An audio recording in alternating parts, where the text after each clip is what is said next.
인간이 신처럼 되고 싶어 합니다. 인간이 신처럼 그렇게 전능하고 싶어 하고, 인간이 신처럼 그렇게 전지 모든 것을 다 알고 싶어 합니다.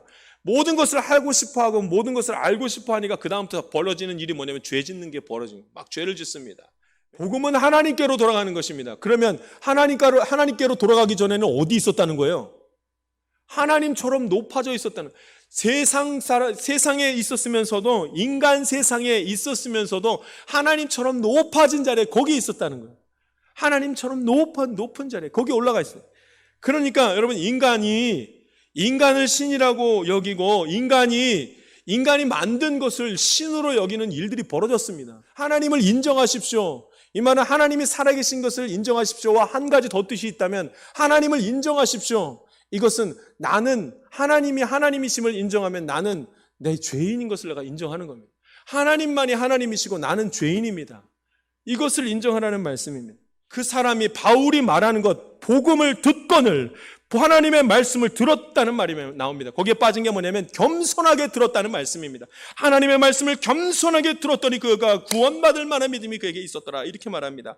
평생 걷지 못한 자가 있었습니다. 무슨 희망이 있었겠습니까? 무엇인가를 열심히 들을 이유가 그에게 아무것도 없었습니다. 그런데 그가 열심히 듣습니다. 이게 열심히 듣는다는 말이 뭐라고 얘기하냐면 겸손하게 들었다는 말입니다. 생각해 보십시오. 그런데 이 나면서부터 걷지 못한 자는 좀 달랐습니다. 평생 걷지 못한 자가 겸손했겠습니까? 교만했겠습니까? 평생 걷지 못한 자는 마음이 완악해지고 힘들어지지 겸손한 자가 아닙니다. 여러분 잘 생각해 보십시오. 걷지 못하니까 겸손하다? 어떻게 그럴 수가 있겠습니까? 걷지 못하는 사람이 걷는 사람보다 더 겸손하겠습니까? 가난한 자가 부유한 자보다 더 겸손한 겁니까? 공부 못하는 자가 수재보다 더 겸손합니까? 그렇지 않습니다. 나면서부터 걷지 못하는 자가 주의 말씀을 들었다. 이건 뭐예요?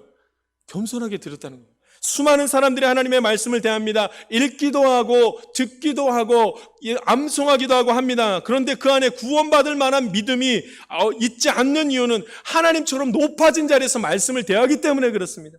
겸손한 자리에 있지 않기 때문에, 죄인된 자의 모습의 자리에 있지 않기 때문입니다.